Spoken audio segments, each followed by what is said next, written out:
एक गांव में चंदू नामक युवक रहता था। उसके पिता मर चुके थे। माँ ने ही उसे पाल पोस कर बड़ा किया था। चंदू के 4 चाचा थे। वे उससे बहुत जलते थे। एक दिन उन्होंने चंदू के घर से उसका प्यारा बकरा चुराया और उसे मार दिया।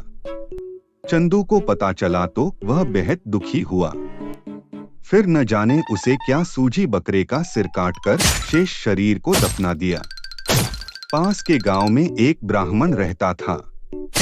बकरे का कटा सिर उसके आंगन में छिपाकर चंदू ने ब्राह्मण से कहा, आपके घर से तो मांस की बदबू आ रही है। ब्राह्मण गरजकर बोला, असंभव, यदि ऐसा है तो मुझे मांस ढूंढ कर दिखा। चंदू ने बकरे का सिर उसके आगे ला रखा। ब्राह्मण के तोते उड़ गए। उसने चंदू को बहुत सा धन दिया ताकि वह गांव वालों को उस बात के बारे में न बताए। चंदू ने थैली भर धन लिया और अपने चाचाओं को दिखाकर बोला।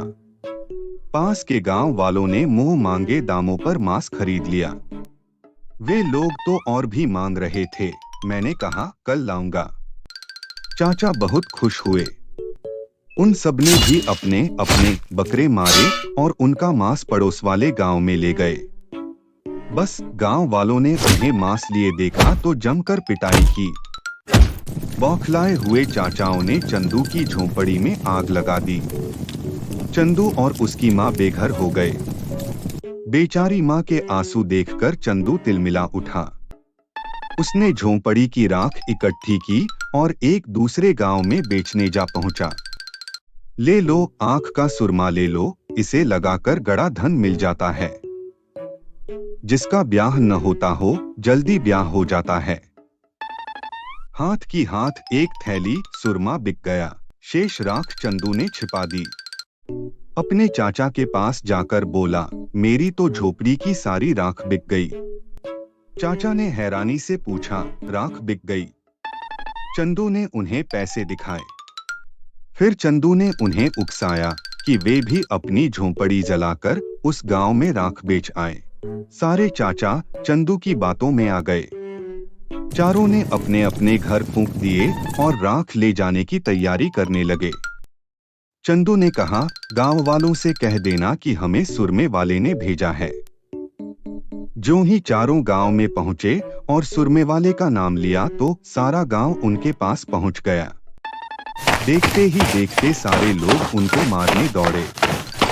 बेचारे पिटते पिटते घर लौटे। चारों ने गुस्से के मारे चंदू को मारने की योजना बना ली। उन्होंने चंदू को नदी किनारे रस्सी से बांधा और खुद खाना खाने घर चले गए। उनके जाते ही वहां से एक सौदागर गुजरा। उसने चंदू से पूछा, क्यों भाई, तुम्हें यहाँ क्यों बांधा हुआ है? चंदू ने बात बनाई, जी, मेरे चाचा मेरी शादी एक खूबसूरत लड़की से करना चाहते हैं। मेरे मना करने पर मुझे बांध दिया। सौदागर बोला, मैं शादी कर लेता हूँ उस लड़की से, क्या ऐसा हो सकता है? चंदू ने झट से उसे बांधा और उसका घोड़ा लेकर रफू चक्कर हो गया। चारों चाचा खा पी कर लेट गए। आलस के मारे उठा न गया। पिटाई के कारण पोर पोर दुख रहा था।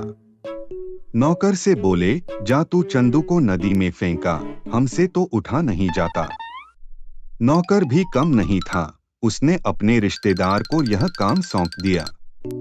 रिश्तेदार ने सौदागर को ही चंदू समझकर नदी में फेंक दिया। बेचारा सौदागर चिल्लाता ही रह गया। नौकर ने चाचा को सूचना दी, जी, काम हो गया। चारों मिलकर चंदू की मौत की खुशी मनाने लगे। चंदू ने पेड़ के पीछे छिपकर सब देखा और घोड़ा लेकर चाचाओं के पास जा पहुंचा। सबको प्रणाम कर बोला। नौकर ने गहरा धक्का नहीं दिया, इसलिए केवल घोड़ा मिला। यदि गहरा डूबता तो शायद बैल, गाय व हाथी भी लाता। चारों चाचा फिर उसकी बातों में आ गए। चंदू को पुचकार कर पूछा, क्या सचमुच नदी में पशु मिल रहे हैं? चंदू बोला, हाँ, आप लोग भी ले आओ। चारों चाचा आलस छोड़कर नदी की तरफ लपके। नौकर को भी साथ ले लिया। तट पर पहुंचकर नौकर को आदेश दिया, हम चारों को जोर से पानी में धकेल दो। नौकर ने आज्ञा का पालन किया। चंदू को सदा के लिए ईर्ष्यालु और दुष्ट चाचाओं से मुक्ति मिल गई। वीडियो को लाइक और चैनल को सब्सक्राइब करना ना भूलना।